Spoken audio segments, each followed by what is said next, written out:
Glória a Deus. Estenda suas mãos para cá.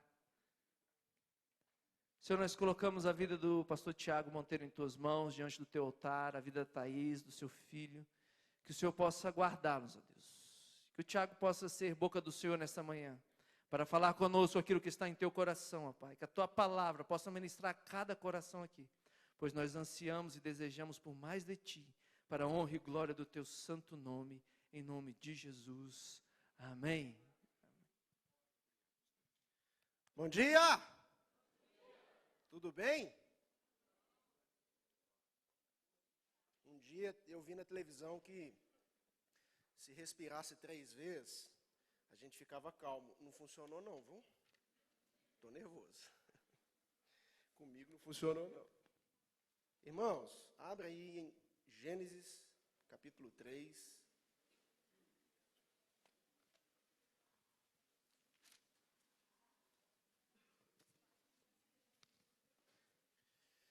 Gênesis 3, muito bom estar aqui com vocês, tem sido maravilhoso desde ontem, e eu estou muito alegre de poder ter a confiança de vocês, a confiança dos pastores, para poder trazer uma mensagem aqui no acampamento. Antes, enquanto você abre aí, Gênesis é muito difícil de achar, né? Aí, enquanto você está achando aí, enquanto você abre, há muitos anos, eu era um admirador do trabalho da Juventude de Getsemane. Conheci a Juventude de Getsemane em 2010. E quando eu conheci, eu falei assim, eu quero ser igual essa galera aí. Essa turma aí é da hora, eu quero beber dessa fonte aí, que a água deles é boa. E desde então, eu sempre estive no meio de vocês, em eventos. Desde então, eu sempre tive, em acampamento eu nunca pude, mas em toda conferência de outubro eu estava, em eventos pastorais, em eventos lá como 1000 homens, sempre que eu tinha oportunidade, cultos, quando eu tinha alguma programação, lá na minha igreja, eu dava um jeito de vir para BH, para estar no meio de vocês. Sabe, querido, é Deus que escreve a nossa história. Porque eu já era um pastor de jovens, já liderava a juventude, e lá no nosso contexto, a nossa juventude era uma juventude grande para a minha cidade de onde eu vim, e sempre espelhando em vocês, mas é como se eu estivesse jogando no América. Entendeu? Legal? E quando o pastor Jorge me convidou para estar no meio de vocês, de forma pastoral, oficial, eu me senti um jogador jogando agora no Barcelona. Esse é o meu sentimento. Está fazendo um ano que eu estou no meio de vocês. Eu vim e me senti parte no inverno, no acampamento de inverno do ano passado. Então, para mim, subir aqui hoje é a evidência, ou é a manifestação de Deus em mim, mas que sirva de exemplo para vocês, que é Ele que escreve a nossa história. Eu nunca imaginei que um dia eu estaria pregando no acampamento da juventude, que era referência para mim. Muito menos poder estar no meio de vocês como pastor. Deus é bom demais, não é? Você pode aplaudir Jesus por isso? Ele que escreve a nossa história, amém? É Ele que escreve a nossa história. Glória a Deus. Bom, Gênesis capítulo 3. Eu quero hoje ler com vocês 2 perguntas que Deus faz. A gente vai tentar responder as 2 perguntas que Deus faz. E depois a gente vai encerrar meditando sobre uma afirmação que Jesus faz. Então, nosso esforço aqui nessa manhã é tentar responder 2 perguntas e meditar sobre uma afirmação. Amém? Gênesis 3, verso 8. Quando você acha aí, eu só quero aproveitar o momento para dizer que as inscrições da Semana Teológica estão abertas. Você pode me procurar no final desse culto e fazer. Diz assim a minha versão: quando ouviram a voz do Senhor Deus, que andavam no jardim pela viração do dia e esconderam-se da presença do Senhor Deus, o homem e sua mulher, por entre as árvores do jardim. Verso 9, muito importante para a gente aqui. E chamou o Senhor Deus ao homem e lhe perguntou: onde estás? Ele respondeu: ouvi a tua voz no jardim, porque estava nu, tive medo e me escondi. Segunda pergunta de Deus, verso 11. Perguntou-lhe Deus: quem te fez saber que estava nu? Onde estás?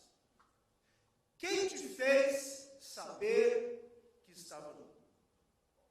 O nosso acampamento tem como tema aí fogo. Fogo. E hoje eu quero falar com vocês sobre o inferno. Porque o fogo, na Bíblia, na linguagem bíblica, ele é usado tanto para representar a presença de Deus, mas quanto também para representar o juízo de Deus. É ou não é? Ok? A Bíblia tem umas linguagens bem interessantes. Aqui, se você perceber, é usada a figura de uma serpente, nesse momento. Uma serpente que, de alguma forma, simboliza ou aponta para Satanás, o diabo, o adversário. Essa entidade aí. Mas lá na frente do deserto, a mesma serpente é usada como uma figura de Cristo. A Bíblia tem essas linguagens assim, interessantíssimas. O fogo, da mesma forma, é usado como a presença de Deus. Deixa queimar, deixa queimar. Eu vou cantar, eu fui comparado até ontem, vou cantar. Mas o fogo também é usado como expressão de juízo. Também é usado como expressão de juízo. Então Deus aqui, ele faz duas perguntas. A primeira pergunta é: Adão, o casal ou humanidade, onde você está? Porque não há nada mais infernal do que estar longe da presença de Deus. O que eu quero dedicar aqui não é falar do inferno na perspectiva teológica, batista, essa concepção de estado intermediário, Não, não quero falar disso. Isso aí você vai para a economia, que inclusive está com as matrículas abertas. Vai estudar. Mas eu quero falar desse inferno que está aqui como uma realidade agora possível para a vida de Adão. Primeiro, porque se afastou de Deus. E segundo, porque não ouviu a voz de Deus. Não há nada mais infernal, queridos, do que a gente se afastar de Deus. Não há nada mais infernal, jovem, do que a gente sair do lugar que Deus colocou a gente para estar. Não há nada mais infernal do que a gente. Muito legal, gostei. Muito legal, gostei disso aí. Gostei disso aí. Pode fazer de novo.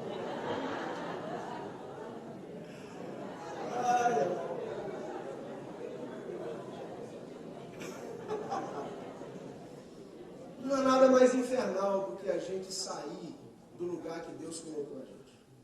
Sabe, eu gosto muito de acampamento, porque de alguma forma Deus trabalha nesses ambientes aqui, que creio que são especiais, são preparados, pelo menos são preparados de forma especial, para falar para a gente voltar para o lugar, porque a gente insiste na nossa caminhada de vida em flertar ou querer sair do lugar que Deus colocou a gente para estar. Então, é muito bom quando a gente vem, é renovado, Deus fala de novo e você volta para o lugar. Aí Deus te dá essa graça de te colocar no trilho de novo. Alguma área da sua vida é colocada no trilho de novo. Você tem que vir sempre nos acampamentos, frequentar a igreja. Essas todas as possibilidades espirituais, disciplinas espirituais servem para a gente não sair do lugar que Deus colocou para a gente. Porque hoje, a gente tende a querer se afastar de Deus. A construção da Bíblia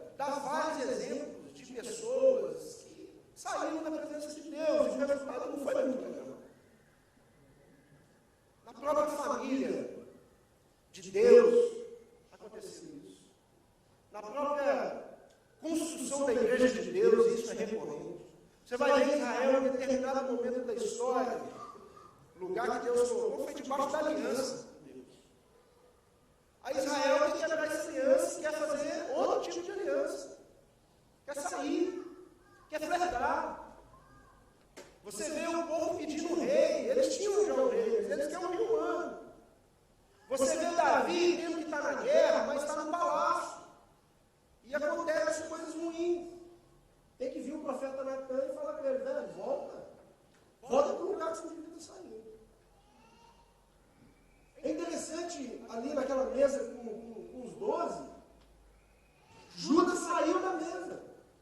Pedro não mandou embora. Se fosse alguém para mandar Judas sair, era o Pedro, né? Ele que não era o grosso da cruz. Não mandou, foi Judas que saiu.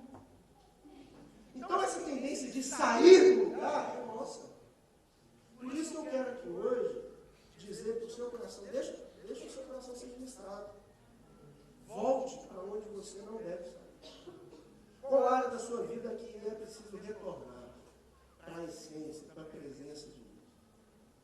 Olha, ontem, talvez você está aqui com incensário. Lembra do incensário? Talvez você está aqui com incensário, mas não está aqui. Está aqui na estética, mas não está aqui. A minha proposta para te convidar é convidar você para voltar à essência. Ao lugar que Adão, ao lugar que a gente não devia ter saído. E a gente estava conversando, eu e a pastora Fábio, aqui, acho que quarta-feira. A gente veio arrumar e tal, trabalhar aqui. E aí a gente estava falando de céu, você lembra? E aí eu falei, e aí do nada veio um insight assim do céu como, eu lembrei, o imaginário da maioria é o céu como rua de ouro. Você pergunta para o céu assim, para a galera, e já lembra da rua de ouro. Foi isso? Foi isso, né? Rua de ouro. Não há nada mais infernal do que a gente sair do lugar e começar a imaginar a vida, as coisas, a espiritualidade a partir de nós mesmos, a partir do nosso materialismo, por exemplo. Que a gente quer estar no céu porque lá tem rua de ouro, querido. Hoje, o que os homens mais valorizam, que é o ouro, lá é rua para a gente pisar. Deus faz assim. Então a gente precisa voltar para esse tipo de perspectiva a partir de Deus, não a partir da gente. Lugar pior, não há nada mais infernal do que a gente estar em nós mesmos. Olhar a vida a partir de nós mesmos. Olhar a vida a partir do nosso egocentrismo, do nosso egoísmo e esses ismos todos. Não há nada mais estranho, Stranger Things, do que isso. Coisas estranhas assim. Não há nada mais. Não é? Quem disse para o Simba, né, que ele tinha que sair do lugar que ele devia estar? Né? Aí foi para o outro lado, vazou fora. Não é isso, pastor? Não é? Mais ou menos assim? Ele estava com a comida, aí a comida convence ele a comer minhoca. Olha que doideira, quem disse isso, né? Então, o meu convite para você hoje aqui, volte para onde você nunca devia ter saído. Volte para a promessa de Deus. Se você continuar a leitura desse texto, você vai ver que no verso 15 há uma promessa de Deus. A minha proposta aqui para mim, para você, para a gente, é que a gente volte para a promessa de Deus. É que a gente volte ao lugar que a gente nunca devia ter saído. Não há nada mais infernal do que estar longe da presença de Deus. Olha só, não há nada mais infernal do que o lugar da futilidade, do que o lugar do materialismo, do que o lugar da solidão, do que o lugar do egocentrismo, do egoísmo. Não há nada mais infernal do que esses tipos de lugares que a gente gosta de colocar como ponto de partida para a nossa vida. O lugar que eu e você, a gente deve estar, é nos pés de Jesus. Você crê? Você crê na cruz? Então esse é o nosso lugar. Tome a sua cruz e segue. Não foi isso a palavra de Jesus? Já não vivo, mas eu.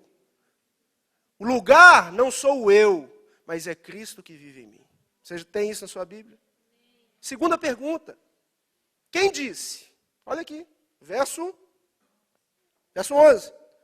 Perguntou Deus, quem te fez saber que você estava nu? segunda evidência que o inferno é uma realidade muito possível hoje para a gente, é a mentira.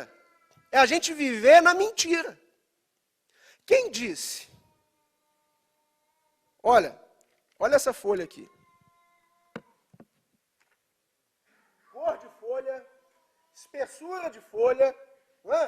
Característica de folha, não é? Qual que é a verdade sobre isso aqui? Que é uma folha. Ok? O que o diabo faz? Super reto, meu corte aqui. O diabo pega algo na sua vida, que continua tendo cor de folha, que continua tendo espessura de folha, que continua tendo cheiro de folha. Olha que cheirinho de folha mais gostoso. Que continua parecendo folha, mas não é. Por quê? Porque o que é a mentira? A mentira é uma verdade quebrada na sua essência. A mentira é uma verdade que foi quebrada na sua natureza. E ao diabo, não há nada mais infernal do que a gente pegar, nos apropriar das meias verdades do diabo. Não há nada mais infernal do que a gente se apropriar das mentiras que o diabo apresenta para a gente como verdade. Quem disse? Quem disse para você que você é tem 30 anos de idade, não tem lote, não tem apartamento, não tem carro, não casou ainda, não tem filho. Aí entra em desespero. Aí entra, sabe, em depressão profissional. O que você é? Eu sou um deprimido profissional. Quem disse para você que você tem que chegar nos 30, 35, você tem que ter filho, você tem que ter carro, você tem que ter faculdade, você tem que ter... Querido, você tem que adorar a Deus. Quem disse para você que você é um derrotado? É Satanás que é especialista em colocar rótulo na gente. Chega assim, olha lá, olha o desesperado. Olha lá o mentiroso. Olha lá o derrotado. Nunca vai vencer. Quem disse? O que Deus disse para a gente é que em Jesus nós poderíamos sim ter a vida eterna. Em Jesus nós temos sim esperança. Isso é a voz de Deus. Quem disse para você, querido? Não, igual, voltando aí o exemplo do Simba, quem disse para ele que minhoca era a comida dele? O porco. A comida dele diz para ele que minhoca. É impressionante. Ele está com a comida dele, e a comida dele fala que não, você tem que comer folha. É minhoca, é caramujo. Está vendo? Mas a natureza, Deus, mediante a natureza, diz para ele o quê? Tem que comer carne, irmão. Tem que comer bife. Então o diabo é especialista em dizer meias verdades para a gente, que são mentiras completas. Jesus vem e diz para a gente assim, ó, vá e dê fruto. Olha isso aqui. O diabo vem e diz assim para a gente, você está nessa vida para comer do fruto. Não foi isso que aconteceu? Não foi? Adão e Eva não comeu o coco aqui? Você sabe que o fruto é coco, né, gente? Tem que contar essa piada. É coco, gente. Se vocês não sabem, o texto diz, tomou e comeu. Entendeu? Coco, tomou e comeu.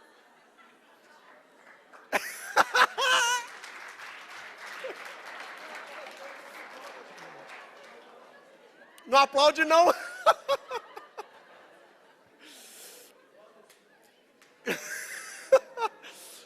Galera, a palavra de Jesus para a gente é vá. Ei, vai e dê fruto. Quem fica dizendo para a gente que a gente tem que comer do fruto é Satanás. Quem diz para a gente que a gente tem que vir para a igreja e ser alimentado pela igreja? Quem diz para a gente que a gente tem que vir para o acampamento e os pastores têm que ficar com a bandeja? Você quer ser servido? Quem diz isso para a gente é Satanás, é o espírito do anticristo. Porque o Espírito que habitou em Jesus, a palavra dele para a gente é, querido, vai e produz, vai ser luz, vai salgar, vai produzir fruto. O consumismo não é para você. Você não está aqui para consumir do fruto, você está aqui para ser uma bênção. Você está aqui para ser uma bênção para os outros, não é para poder sugar dos outros. Quem disse isso para você, querido? Que você está aqui para poder ser atendido. Se Cristo é o seu exemplo, a palavra de Deus em muitos momentos vão apresentar Jesus como aquele que serve. Não é como aquele que é servido. Então é o diabo que vem no mundo de fome, é o diabo que vem até a gente e fala assim, vocês são os famintos. Mas Jesus no mundo de fome vira para a gente e fala assim, vocês são os frutos. Quem está entendendo essa palavra essa manhã? Quem diz? Efésios capítulo 5, olha essa ilustração, é bem legal, do imaginário evangélico. Efésios capítulo 5, Paulo usa a expressão, enchei-vos do Espírito. Já leu isso? Quando a gente pensa em encher do Espírito, o imaginário evangélico já pensa num copo vazio que vai o quê? Recebendo água. Hã? Seja sincero. Honestidade faz bem. Pensa ou não pensa? Pensa. Mas o que Paulo estava querendo dizer é, vocês são fonte. Não é encher de fora para dentro, é encher de dentro para fora. Vocês são fontes. É vocês que vão enchendo até transbordar. E nesse transbordar, outros vão sendo contagiados, outros vão sendo cheios, outros vão sendo alcançados, outros vão sendo abençoados, outros vão sendo também cheios do Espírito Santo. Quem disse para a gente que a gente está, acampamento até dia 16? Não foi a data? Aí um monte de gente, dia 17, 7 horas da manhã, WhatsApp, mandar mensagem. Vaga para mim, não deu tempo. Não. Aí, postura dos pastores. Porque isso não é do pastor Tiago, isso é dos pastores. Ele é colegiado, esse tipo de coisa. A gente resolve. Aí muita gente vê, o pastor Tiago é chatão, hein? Isso é mentalidade de gente que quer ser atendida, que olha para a igreja e fala assim, eu vejo a igreja a partir da minha necessidade, eu não vejo a igreja a partir da minha cooperação para os outros. Eu vejo a igreja como alguém que quer consumir dela. Eu não vejo a igreja como um lugar pelo qual eu fui colocado para frutificar. Amém? A gente tem que parar de olhar para a vida, olhar para Deus, olhar para a igreja, olhar para os pastores, olhar para os irmãos, a partir de nossa necessidade. Essas carências nos fazem mal, irmão. Não há nada pior do que um carente no casamento. Não há nada... Você quer destruir um casamento, é colocar um marido carente dentro de casa. Porque ele faz da esposa dele um ídolo, ele não faz da esposa dele um só corpo. Não há nada pior do que um filho carente dentro de casa. Por quê? Porque ele está ali olhando os pais para consumir dos pais. Sanguessuga, unção do sanguessuga. Não há nada pior do que um empregado sanguessuga, que olha o emprego que tem, o trabalho que tem, a partir da sua necessidade, da sua necessidade. Ao invés de olhar o emprego a partir de um lugar de missão, por exemplo. Está entendendo onde eu quero chegar? Quem disse para você que você é carente? Quem disse para você que você tem que ser atendido? Quem disse essas coisas? Não foi Jesus. A palavra de Jesus é, vá e deem fruto. Quem quer dar fruto quando sair daqui desse acampamento? Você não precisa de muita coisa para poder dar fruto. Aliás, você precisa de uma coisa só. É crer nessa palavra, que essa é a verdade de Deus para você é essa, vá e dê fruto. Você quer sair desse acampamento disposto a frutificar lá fora? Amém? Amém. Bom, terceira e última. Evidência que o inferno pode ser vivido hoje. 2 perguntas, ok? Onde você está e quem te falou. Agora eu não quero repousar aqui sobre uma pergunta, eu quero repousar sobre uma afirmação. Abra comigo Apocalipse. Então, o primeiro livro, último livro. Apocalipse 3.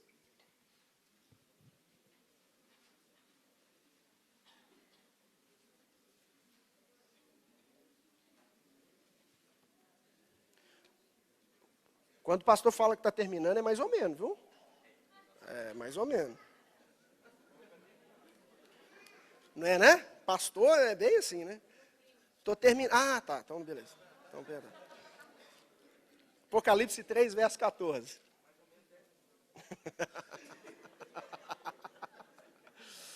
Vê comigo aí a igreja de Laodiceia. Jesus dando uma direção a essa igreja, Laodiceia, verso 14. E ao anjo da igreja em Laodiceia escreve: essas coisas diz o Amém, a testemunha fiel e verdadeira, o princípio da criação de Deus. Conheça as tuas obras, que nem és frio nem quente. Preste atenção nessa palavra, tá? Eu te conheço. Estou vendo você com o candeeiro na mão. Conheça as tuas obras, que não é frio nem quente. Quem dera você fosse frio ou quente. Assim, porque é morno, e nem és quente nem frio, estou a ponto de vomitar-te da minha boca. Pois diz, olha o que essa igreja diz dela mesma. Olha o que essa igreja diz dela mesma. Pois diz, eu estou rico e abastado, e não preciso de coisa nenhuma. E nem sabes que, olha a palavra de Jesus, olha o que Jesus diz sobre essa igreja. E nem sabes que tu és infeliz. Sim, miserável, pobre, cego e nu. Aconselho-te que de mim compres ouro refinado pelo fogo, para que enriqueça, vestidura branca para que vista, a fim de que não seja manifestada a vergonha da sua nudez, e colírio para ungir os olhos, a fim de que vejas. Verso 19, e é o verso que a gente vai orar, é o verso que a gente vai meditar a partir dessa afirmação. Eu repreendo e disciplino a quantos amo. Seja, pois, zeloso e arrependa-te. Tem 7 igrejas nesse contexto aqui. Vale a pena estudar essas 7 igrejas, as cartas enviadas. Muito legal. Mas a igreja de Laodiceia, ela tem uma singularidade. Ela é a única igreja que não recebe nenhum tipo de elogio de Jesus. Ela só recebe lenhada. Só censura. Só censura, não tem elogio. É a única. E aqui, o contraste é muito interessante. Do que essa igreja, o lugar que ela toma, onde ela se colocou, e o que ela diz dela mesma. E a voz de Jesus, o que Jesus diz sobre ela, e o lugar que Jesus quer que ela volte.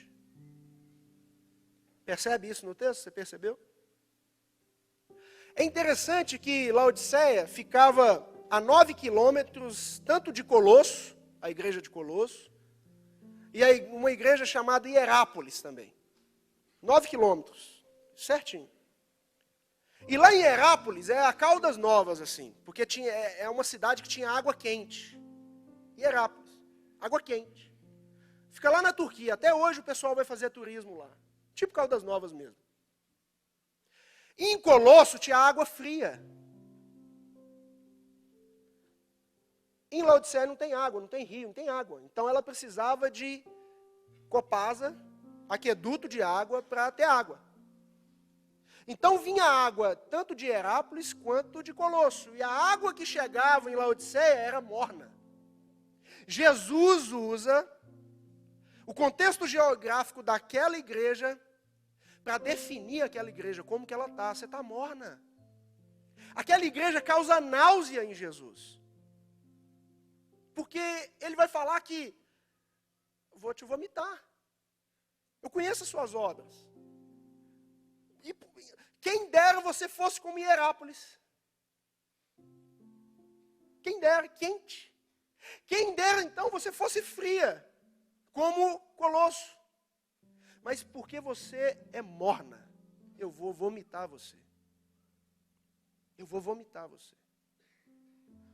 Eu estudando e achei interessante porque você não vê problema, nesse texto, você não vê problema doutrinário na igreja. Como tinha em outras igrejas, como tinha em Pérgamo, doutrina de Balaão lá, problema doutrinário na igreja. É uma igreja zelosa pela sã doutrina. Lá não tinha perseguição religiosa, que naquele contexto de época estava comum. Extremamente comum. Domiciliano, extremamente comum. Éfeso estava sofrendo uma perseguição terrível. Lá não. Eles tinham liberdade. Eles têm liberdade, olha só. Eles não têm problema doutrinário, eles têm liberdade. Eles não têm, aqui, pelo menos aqui, Jesus não fala que eles têm problemas morais. Não tem, como tinha em Tiatira. Tinha prostituição em Tiatira. Aqui, Jesus não fala que eles têm problema moral. E aí eu pergunto, qual então é o problema dessa igreja, segundo Jesus, que causou náusea nele? É a apatia espiritual. E eu quero terminar com isso, orando. Porque, e aí eu parti de gabinete para falar isso. Porque tem sido muito recorrente, os pastores creio que vão concordar comigo, tem sido muito recorrente, os jovens chegando para a gente e falar assim, pastor, eu estou sem vontade, pastor. Pastor, eu não estou conseguindo orar mais. Pastor, eu estou com uma saudade daquele tempo, lá atrás, que eu vivi isso, que eu vivi aquilo. Mas hoje eu estou distante, eu estou em outro lugar. Eu estou no lugar da apatia. Pastor, eu não estou tendo prazer mais de ir para o culto. Eu não estou tendo mais prazer de ir para a igreja. Eu não estou tendo mais prazer nas coisas de Deus. Sabe, pastor, eu vou para o culto porque é mecânico, eu não tenho nada para fazer sábado. E a galera está lá, então eu estou indo. Porque, pastor, eu estou apático, eu não estou conseguindo mais ter uma espiritualidade saudável. Querido, a palavra para você hoje é essa, verso 19. Eu repreendo e disciplino a quantos amo. Sê, pois, zeloso e arrepende-te. Não há nada mais infernal, não há nada mais fumegante, fogo do inferno, do que uma vida apática espiritualmente. Nós vamos orar, sabe por quê? Por paixão. A galera fica implicando comigo que eu falo muito de célula. Cara, eu não escolhi isso. Por algum motivo, eu sou apaixonado por isso. E isso me coloca na presença de Deus. Eu gosto. Isso me apaixona. Isso me cativa. Isso é um bife, assim, na minha frente, suculento, assim.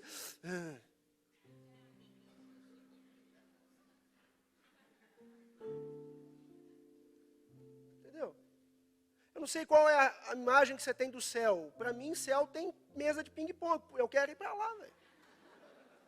Isso me apaixona. Isso me cativa. O que Jesus está dizendo aqui sobre essa igreja é, ele viu a apatia dessa igreja, ele viu a falta de paixão dessa igreja, ele viu a falta de fervor, ele viu a falta de entusiasmo, ele viu a falta de choro por pecado.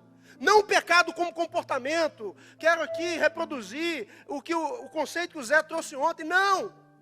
Esse pecado como condição, essa questão de natureza, sabe? Esse negócio. Chorar por isso. E clamar pela misericórdia. Se apaixonar pela misericórdia. Se apaixonar pela graça.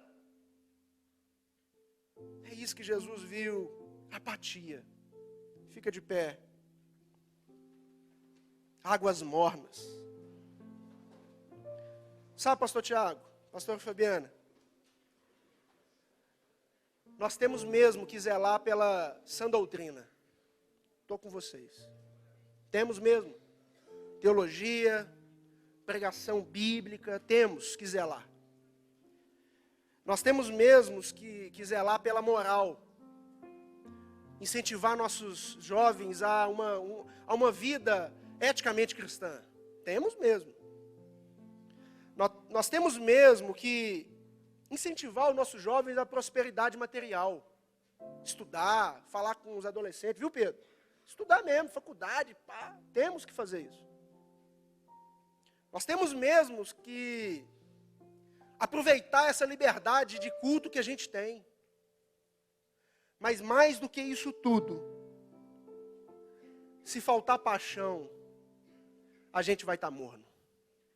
Não pode faltar paixão no nosso coração. Não pode faltar paixão pelo Evangelho. Não pode faltar paixão pela esperança de Jesus. Não pode faltar paixão. Não pode faltar paixão. Cara, paixão não é questão de emoção. Emoção a gente tem de sobra. A gente é profissional em emoção. Não confunda paixão com emoção. Emoção, a gente é bom em emoção. Eu estou falando de paixão. Algo que tira o seu pé do seu lugar de conforto, algo que te empurra, algo que mexe com você, algo que faz você perder sono. Paixão. Porque é isso que faltava para essa igreja. Eu quero orar com vocês. O Wesley, nosso Wesley. Lembra ainda do Wesley, gente? Vocês lembram dele ainda? O nosso Wesley. Está lá na Inglaterra. Estava trocando ideia com ele. A gente conta muito piada, todo dia um conta piada um para o outro. Mas nesses dias para trás, eu perguntei para ele se ele tinha ido lá no tabernáculo metropolitano, onde Spurgeon pregava, alguns lugares lá, que eu um dia tenho esperança de visitar e tal. E aí ele fez um comentário que me chamou muita atenção. Ele falou assim: pastor, você não imagina o tanto de templo lindo, maravilhoso que tem aqui, mas que só servem para a gente tirar foto. Igrejas que tinham aqui que não tem mais. Templos maravilhosos, mas que só servem para turismo. E eu lembro de estudar esses movimentos aí, de história da igreja e tal, e ver que em Inglaterra, onde ele está, por exemplo, foi berços de avivamentos, cara. Ele falou de uma igreja lá, e aí eu fui pesquisar sobre ela.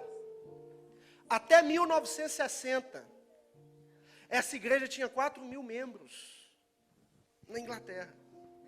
Hoje ela é um museu para a gente tirar foto. Querido, 1960 até hoje é uma geração. A gente sem paixão, a gente corre o risco de matar uma geração. Sem paixão, se não houver paixão. Então nós vamos orar por paixão, nós vamos orar para a gente voltar onde a gente nunca devia ter saído. Nós vamos orar para a gente firmar o pelo na palavra de Jesus mesmo.